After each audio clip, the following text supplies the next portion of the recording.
बातमी आहे मालवणची। रविवार 30 मार्च रोजी रात्री सिंधुदुर्ग मत्स्य व्यवसाय विभागाचे अंमलबजावणी अधिकारी रवींद्र मालवणकर, मत्स्य व्यवसाय प्रशिक्षण अधिकारी, दांडी मालवण हे समुद्रात नियमित गस्त घालत होते।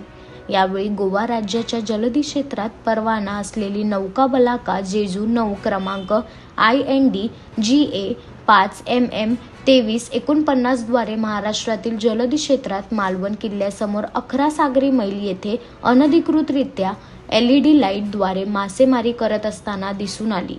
सदर नौका मत्स्य विभागाने ताब्यात घेतली आहे।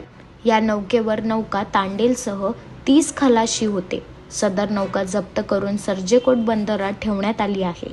त्यावरील मासळीचा लिलाव करण्याची कार्यवाही सुरू होती।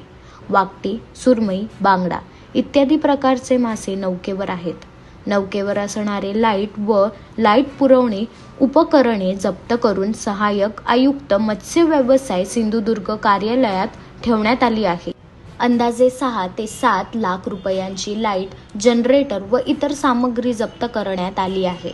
महाराष्ट्र सागरी मासेमारी नियम अधिनियम 1979 व सुधारणा अधिनियम 2021 अंतर्गत ही कारवाई करण्यात येत असून केस मोठा दंड होण्याची शक्यता आहे।